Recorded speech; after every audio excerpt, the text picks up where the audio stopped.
Slander my name all over the place. Do anything you wanna do. But oh, pretty baby, get away from my shoe now. He had just left the stage, the light still warm, the applause still echoing. Then he collapsed. No one watching that night could have imagined that Ricky May, the vibrant jazz legend who had just lit up the room with music and laughter, would be dead within the hour. It was sudden, silent, and utterly devastating. What happens when the show ends, but the performer never gets to bow? For decades, Ricky May was a beloved staple on Australian television and cabaret stages.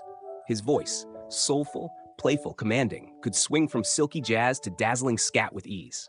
But behind the booming laugh and effortless charm was a man pushing his limits, driven by passion, weighed down by expectations, and unknowingly racing toward a tragic finale. On a warm night in 1988, May delivered another unforgettable performance to an adoring crowd in Sydney. He left the venue, joking and smiling as always, but within moments of arriving home, he fell, never to rise again. The nation was stunned. Friends, fans, and fellow performers were left reeling. There were no warnings, no signs, just silence. But as people mourned, whispers began to spread about his health, about the grueling pace he kept, about the weight he carried, literally and metaphorically. Some began to ask, was this just a natural tragedy? Or was there something more behind the curtains? This is not just a story about a gifted jazz singer. It's about the hidden cost of always being the one who makes others smile, the untold pressures of being a cultural outsider in a white-dominated industry, and the haunting truth of a man who gave everything to the stage until it took everything from him. In Australia during the 1970s and 1980s, a golden age of television variety shows and cabaret entertainment was in full swing. These were the years of sequined curtains, live studio audiences, and charismatic performers who seemed larger than life. Among them stood Ricky May, a figure impossible to miss. With his wide grin, enormous stage presence, and unmistakable voice, he didn't just perform jazz, he embodied it. And yet, his presence in this scene was far from ordinary. Ricky May was born in New Zealand in 1943 into a musical family of Maori descent. His grandfather was a bandleader. His father played jazz. Music was in his blood, and so was the rhythm of a heritage not often represented on mainstream Australian stages. From a young age, he learned how to entertain, how to read a crowd, how to make people forget their troubles with a song or a joke. By the time he arrived in Australia in the early 1960s, he was already a seasoned performer. But it would take more than talent to break through. The entertainment world in Australia, though lively and full of opportunity, was also a bastion of whiteness. It was a space where charm could win you applause, but where identity could still be a burden. Ricky May was often seen as the exotic presence. The big man with the booming voice and quick wit who could be counted on to bring the house down. And he did, night after night. But behind the laughter, there was always a shadow of difference. He wasn't just performing, he was surviving. By the mid-70s, May had become a familiar face on Australian television. He was a regular on shows like The Mike Walsh Show, The Don Lane Show, and later The Midday Show.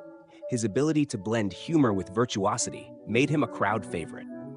He moved effortlessly between jazz standards, comedic patter, and swinging big band numbers. For many, he was a living reminder of the Rat Pack era, Sinatra with a South Pacific soul. And yet, for all his popularity, very little was known about his inner life. He was rarely the subject of tabloid gossip or scandal. He kept his private world private. What the audience saw was what he gave them: joy, energy, talent. But as the years wore on, whispers emerged behind the curtains. Concerns about his weight, about his relentless schedule, about the toll that constant performing was taking on his body. Still, no one expected that it would all end so abruptly. When Ricky May died in 1988, immediately after returning home from a performance, it wasn't just the death of a man. It felt like the end of an era.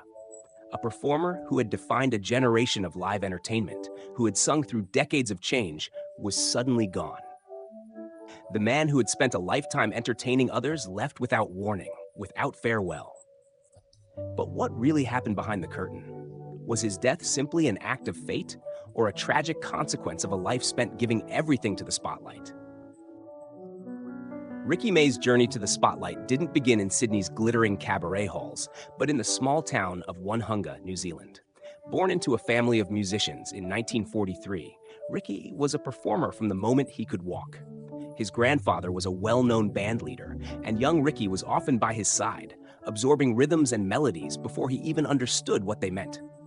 By his teenage years, he was already performing in local jazz bands, winning over crowds with his rich voice and magnetic charm. In the 1960s, drawn by the larger entertainment industry across the Tasman Sea, Ricky made the leap to Australia. It was a bold move, but one that would define his life. He arrived not as a wide-eyed newcomer, but as a confident showman, eager to make his mark. And he did, quickly. Within a few short years, he became a regular act on the club circuit, and producers began to take notice. But Ricky May didn't fit the mold. He wasn't slim, he wasn't white, and he didn't sing the pop hits of the day. What he had was something more elusive: presence. When he stepped onto a stage, he owned it. He sang jazz standards with a fire and finesse that were rare. He scattered like a virtuoso, cracked jokes like a seasoned comedian, and commanded the room like he was born for it. By the early 1970s, he had become a staple on television. His frequent appearances on The Don Lane Show made him a household name. He wasn't just a guest performer, he was the highlight. Ricky brought with him a kind of raw, unfiltered energy that audiences craved. He was charming, larger than life, and always authentic. In an industry full of polish and pretense, Ricky May was real. As his popularity soared, so did his workload. He was in constant demand: live shows, TV spots, charity events, corporate gigs. Ricky never said no. He performed relentlessly, often several nights a week, bouncing between television studios and smoky clubs. He was living his dream, but it came at a price. Behind the scenes, concerns grew. Ricky's weight, always a part of his public image, had begun to spiral. Friends noticed he was tired more often. Some whispered that he was pushing himself too hard. But Ricky brushed it off with humor. He joked about his size, made light of exhaustion, and kept the show going. He once said, "If the people are laughing, I'm doing fine." But those close to him began to see what the audience couldn't. He was running on empty. There were no scandals, no public meltdowns. Ricky May didn't crash and burn in the way some stars do. His decline was quiet, hidden behind the curtain of performance. He gave everything he had, night after night, until there was nothing left to give. On the night of June 1st, 1988, he delivered yet another unforgettable performance at Sydney's Club Marconi. The crowd cheered, the band played, and Ricky did what he always did. He gave them magic. Then he said goodnight, walked off stage, and went home. He never woke up. It was a moment that shocked a nation. One minute, he was dazzling a room full of people. The next, he was gone. For many, it felt impossible. How could someone so alive be taken so suddenly? In the days that followed, tributes poured in. The entertainment industry mourned the loss of a giant. But beneath the mourning, questions lingered. Had anyone truly seen this coming? Had the pressure, the pace, and the persona he carried for decades finally worn him down? The rise of Ricky May was glorious. But in its quiet ending, it revealed something haunting. That sometimes the brightest lights burn out without warning, and then no one notices until it's too late. In the public's eyes, Ricky May died as he lived, on his feet, with a joke on his lips and music in his heart. But the truth behind his sudden death was far more sobering and far more tragic than most ever knew. The official cause was heart failure. At just 44 years old, Ricky collapsed in his Marrickville home, alone, shortly after returning from another high-energy performance. There were no warning signs on stage, no faltering notes or forgotten lyrics. He had smiled, laughed, and hit every cue like the professional he was. But his body had been whispering for years, and no one had truly listened. For decades, Ricky had struggled quietly with his health. His weight, often the butt of his own jokes, was no longer just a cosmetic concern. Friends close to him later revealed that he suffered from hypertension and recurring fatigue. He had visited doctors, but always returned to the stage before giving himself a chance to truly rest. The pressure to perform was constant, unrelenting, and Ricky, ever the showman, never wanted to let anyone down. Behind the vibrant facade was a man carrying more than just physical strain. As one of the few prominent entertainers of Maori descent in Australia's entertainment industry, Ricky often downplayed the quiet sense of cultural isolation he experienced. While beloved by audiences, he sometimes confided in friends that he felt like a guest in a world that wasn't fully his. He masked it with laughter, but the pain was real. Then there was the pace. For someone like Ricky, who didn't have the luxury of coasting on album sales or royalties, performing was survival. He needed the gigs. Television appearances, live shows, corporate bookings, it was a treadmill he couldn't step off. Some insiders later said Ricky was working himself to death, but at the time, no one dared to stop him. He had become too essential, too dependable, too irreplaceable. Those who knew him best now speak with heavy regret. "We should have made him slow down," one colleague admitted. "He was always so upbeat, we didn't see how tired he really was." Another revealed that Ricky had complained of chest pain weeks before his final performance, but laughed it off as just gas. The public didn't hear these things. They didn't see the private man sitting backstage between sets, massaging his knees, trying to catch his breath. They saw the legend, the entertainer, the larger-than-life Ricky May, who made everything look easy. And then he was gone. The media coverage was respectful, but brief. A few tribute specials aired. Colleagues spoke warmly of him. Yet the industry, as it often does, moved on. No investigation, no systemic reflection on the pace and pressure placed upon performers. It was as if Ricky's final act was meant to be quiet, like a curtain dropping without a final bow. But those who remember the feeling, the disbelief, the silence that followed his death was heavier than applause. The rooms he used to fill with laughter now echoed with what-ifs.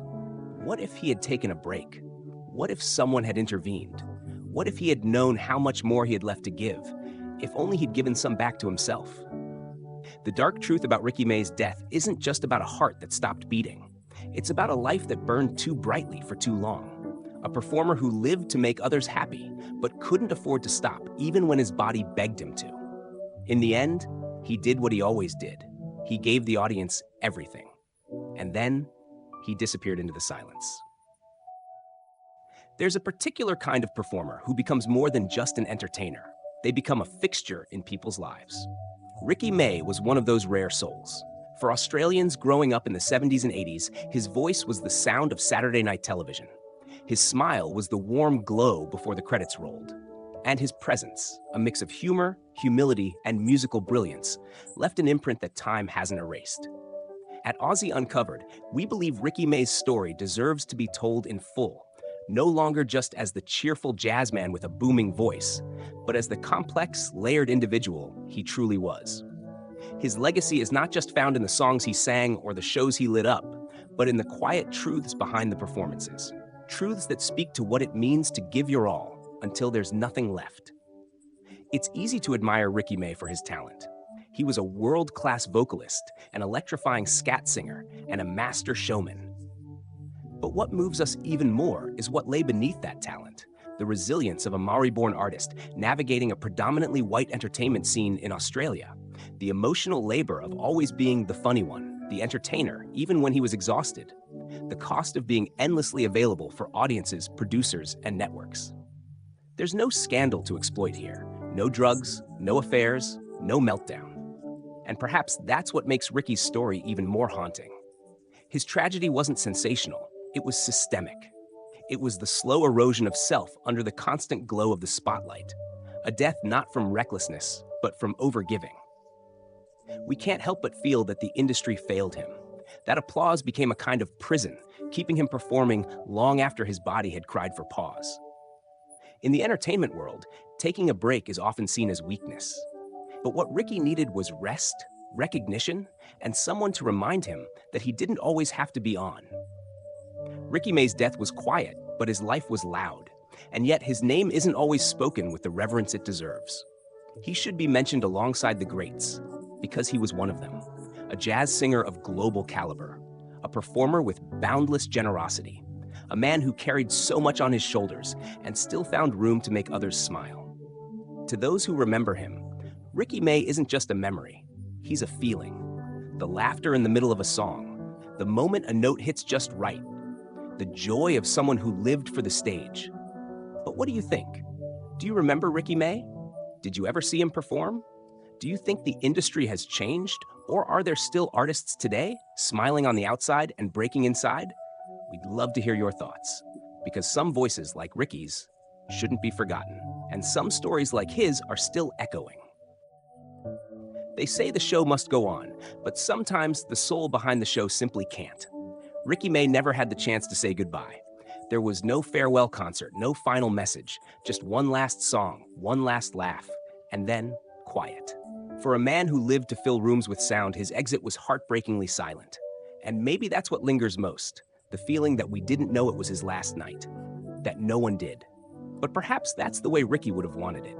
Not drawn-out tributes or tearful farewells, just a great performance, a standing ovation, and a gentle fade to black. Today, when we think of Ricky May, we remember more than the voice. We remember a time when TV was live, when performers were raw and real, and when one man's laughter could light up a nation. We remember a kind of joy that feels rarer now. A kind of entertainer who didn't need filters or fame to make you feel something. He just needed a stage and a song. Ricky's story isn't just about loss. It's about love, for music, for audiences, for the craft of performance. It's about giving, even when no one sees how much it costs. And it's about the quiet pain that sometimes hides behind the loudest applause. He's gone now, but the echo of his voice still lingers in smoky jazz bars, in reruns of old television shows, in the memories of those lucky enough to see him live. And maybe if you close your eyes and listen closely, you can still hear it, that smooth, joyful scat bouncing through time. Some stories are never told, but now you know, and maybe, just maybe, you'll never hear jazz quite the same again.